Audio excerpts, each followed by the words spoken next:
Welcome back to my channel, to my new blog. আশা করি তোমরা সবাই খুব ভালো আছো, সুস্থ আছো, আমরাও ভালো আছি।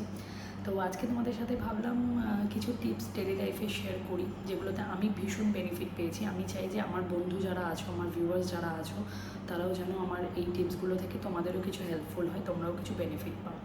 তো চলো আজকে আমি আমার টিপসগুলো তোমাদের সাথে শেয়ার করছি। Tips number 1, drinking water. জানো এখন সামার টাইম, গরমটা অতিরিক্ত পরিমাণে, তো আমাদের শরীরে ডিহাইড্রেট হওয়ার সম্ভাবনাটা অনেকটাই বেশি থাকে। তো তার জন্য আমাদের কী করতে হবে, প্রত্যেক দিন আমাদের মিনিমাম 8 থেকে 10 গ্লাস জল আমাদের প্রত্যেক দিন বডিকে দিতে হবে। তোমাদেরকে চলো আসছি এবার এটার বেনিফিট কী, জল খাওয়াতে আমাদের কী কী হেল্প হতে পারে আর কী কী বেনিফিট পেতে পারি আমরা। ফার্স্ট যেটা হচ্ছে আমাদের স্কিন। প্রত্যেকে আমরা জানো আমাদের স্কিনকে আমরা কতটাই ভালোবাসি। স্কিনে একটা কিছু চলে এলে আমাদের প্রচণ্ড টেনশন হয় যে স্কিনকে কী করে ঠিক করবে, একটা পিম্পল অ্যাকনে এগুলো চলে এলে। তো এইগুলো থেকে যদি তোমরা প্রিভেন্ট পেতে চাও, তোমরা অবশ্যই জলটা খাবে। জলটাতে স্কিনকে ডিহাইড্রেট থেকে বাঁচাবে। যাদের কনস্টিপেশন প্রবলেম আছে তাদের সেটা সলভ হবে। Flushing bacteria from your bladder, তারপর তোমার যে শরীরে যে সেলস টিস্যুজ আছে সেগুলোকে প্রোটেক্ট করবে। 8 থেকে 10 গ্লাস মিনিমাম, দেখো কেউ 2 লিটার 3 লিটার জল খেতেই পারো, কিন্তু মিনিমাম 8 থেকে 10 গ্লাস জল এভরিডে ইউ শুড ড্রিঙ্ক। এবার tips number 2, pimple pop out. অনেক সময় দেখবে পিম্পল হলে আমরা এগুলোকে পপ আউট করি, সেটা একদম করবে না। সেটাকে সবসময় ক্রস রাখবে, সেটা কখনো টাচও করবে না। কেন বলে দিচ্ছি তোমাদের, স্কিনকে আমরা যদি পিম্পলস একটা হলো আমরা সেটাকে পপ আউট করার চেষ্টা করি, অটোমেটিক্যালি সেই জিনিসটা বেরিয়ে যায়। হ্যাঁ, আমরা ভাবি যে ওকে খুব ভালো হলো, রিলিফ হলো বা তাড়াতাড়ি জিনিসটা হিল হয়ে যাবে, কিন্তু সেটা একদম ভুল। এই যে আমরা যতবার স্কিনকে টাচ করব সেই জায়গাটা একটা ব্ল্যাক স্পট পড়ে যাবে, এটা তোমরা অনেকেই জানো। আর এই ফেসটা হচ্ছে সব থেকে sensitive from our body parts, সব থেকে সেন্সিটিভ জায়গা। তো সেখানে যদি আমরা বারবার হাত দিই, পিম্পলকে পপ আউট করি, তাহলে কি হচ্ছে, আমাদের যতটা নর্মাল ওয়ে পিম্পল একটা হিল হওয়ার চান্সেস থাকে, যদি আমরা সেটাকে পপ আউট করি সেটা আরও ইনফেক্টেড হয়ে যাবে স্কিনের মধ্যে, আর সেই হিলিংটা হতে ততটাই লেট হবে। তো তোমরা সবাই মাথায় রাখবে, কখনো পিম্পল হলে সেটাকে পপ আউট করবে না, অ্যাজ ইট ইজ পিম্পলটাকে ছেড়ে দেবে। Tips number 3, apply sunscreen. প্রত্যেকেই জানো এখন সামার টাইম, কতটা গরম বাইরে পড়েছে। তো আমরা প্রত্যেকেই সানস্ক্রিন ইউজ করে থাকি। এটা নয় যে দেখো যারা শুধু বাইরে কাজ করতে যাচ্ছে তারাই শুধু সানস্ক্রিন অ্যাপ্লাই করবে, তুমি কিন্তু ঘরে থেকেও সানস্ক্রিন অ্যাপ্লাই করতে পারো। যারা যারা রান্না করছো, যে হিটটা আসছে সেটাও কিন্তু আমাদের স্কিনকে এফেক্ট করে। তো তার জন্য তোমরা যখনই রান্না করতে যাবে বা যেও বাইরে যাচ্ছ, সব থেকে বেস্ট টাইম হচ্ছে 30 minutes before, if you are going out, if you are at home also, 30 minutes before you should apply your sunscreen. কেন সানস্ক্রিনটা 30 মিনিট আগে অ্যাপ্লাই করবে এটা বলে দিই। 30 মিনিট আগে এই কারণে অ্যাপ্লাই করবে যেন ওটা আমাদের স্কিনটাকে ভালোভাবে স্কিনের মধ্যে অবজার্ভ হয়ে যাবে, সেটা তোমাকে হিট থেকে প্রোটেক্ট করবে। আর বাইরে গেলে কি হচ্ছে, তোমাকে সানলাইট থেকে প্রোটেক্ট করবে। সানলাইটে যে ইউভি রেটা আছে সেটা থেকে তোমার স্কিনকে প্রোটেক্ট করবে।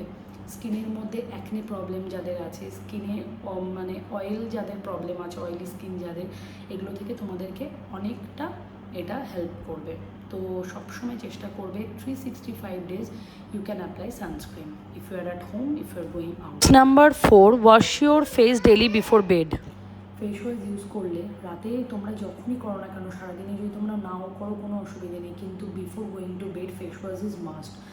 যখন তোমরা কোনো পার্টিতে যাচ্ছ, কোনো পার্টি থেকে আসছো নর্মাল, বা কোনো কাজ থেকে বাড়িতে ফিরছো, তখন আমাদের শরীরের মধ্যে, তখন আমাদের মুখের মধ্যে না নমতো নোংরা জমে থাকছে, সেই নোংরাগুলোকে ক্লিন করাটা আমাদের খুব ইম্পর্ট্যান্ট।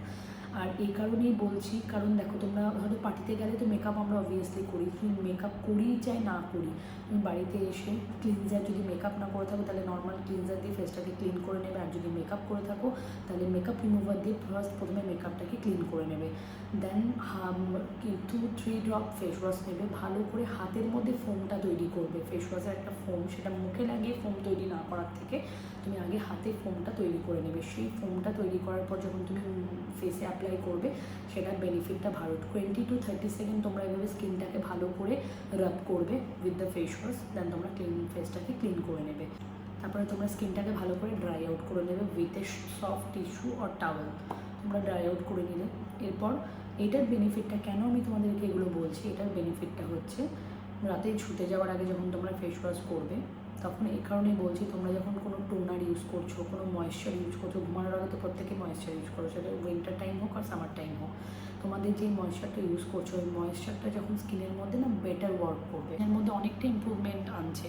আমি অনেক বেনিফিট পাচ্ছি এটা থেকে, তো তার জন্য আমিও স্টার্ট করে দিয়েছি। আমি চাই তোমরাও এগুলো স্টার্ট করো, দেখবে তোমরা অনেকটা হেল্প পাবে এগুলো থেকে। তো সবসময় মাথায় রাখবে, যখনই তুমি ফেস ওয়াশ করছো না কেন, কিন্তু রাতে শুতে যাওয়ার আগে মাস্ট ইম্পর্টেন্ট থিংস হচ্ছে wash your face with face wash. Tips number 5, changing your bedsheet. এটা আমরা অনেকেই করি না, বা অনেক সময় অনেক কিছুর জন্য হয়ে থাকে না, কিন্তু এখন এই হ্যাবিটগুলোকে চেঞ্জ করে নতুন নতুন জিনিসগুলোকে অ্যাপ্লাই করো। কেন বলছি, দেখো, যতই আমরা ডেলি লাইফে আমাদের মানে কেউ কাজে যাচ্ছো, কেউ বাড়িতে থাকছো, কেউ কাজ করছো, এসে অনেকটা শরীরের মধ্যে টায়ার্ডনেস থাকে, আমাদের এগুলো হয়ে ওঠে না। কিন্তু তোমরা এটা কি জানো যে weekly once at least try to change your bedsheet, pillow case. Even যখন তোমার বাড়িতে আরও এটা করা ইম্পর্টেন্ট, তোমার নিজের জন্য তো খুবই দরকার, যখন তোমার বাড়িতে বিশেষ করে বেবি থাকবে তখন তো সেটা আরও ইম্পর্টেন্ট জিনিস, যে তোমাদের এই জিনিসগুলোকে মাথায় রাখতে হবে।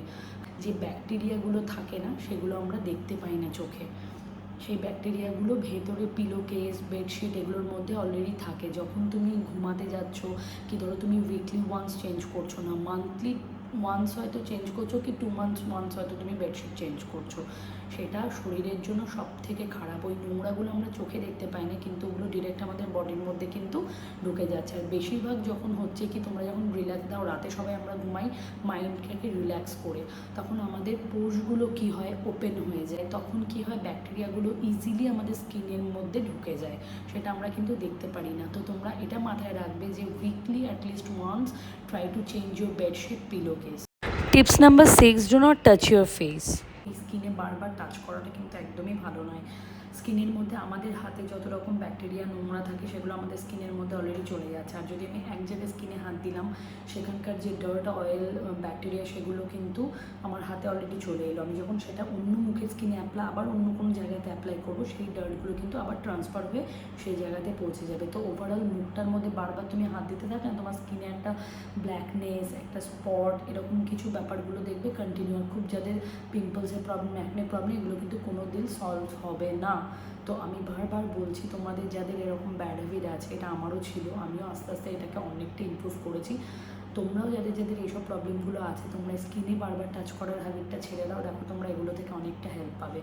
চট করে 1-2 দিনে এই অভ্যেসটা আমাদের ছাড়ার নয়, বিকজ এটা আমাদের অনেক দিনের একটা হ্যাবিট, সেটাকে এত তাড়াতাড়ি আমি ছাড়তে বলছি না, কিন্তু চেষ্টা করো এটাকে যতটা সম্ভব তাড়াতাড়ি ছেড়ে দেওয়ার, ততটাই তোমরা আরও হেল্পফুল হবে। চিন্তা অন্য কিছু থিঙ্কিং করবে, ড্রয়িং করবে, তোমার যেটা ভালো লাগে, যেই জিনিসটা তোমার ভালো লাগে, গান শুনবে, সমস্ত কিছু করবে, তখন দেখবে ওই জিনিসটা থেকে তোমার মাইন্ডটা অনেকটা ডাইভার্ট হয়ে অন্য জায়গায় চলে যাবে।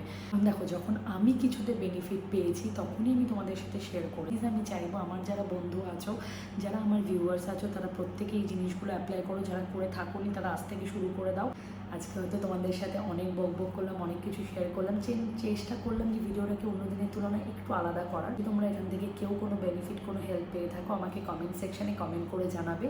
আর যদি তোমাদের ভিডিওটা কিছু ভালো লেগে থাকে, please do like, share and subscribe my channel. Thank you, bye by.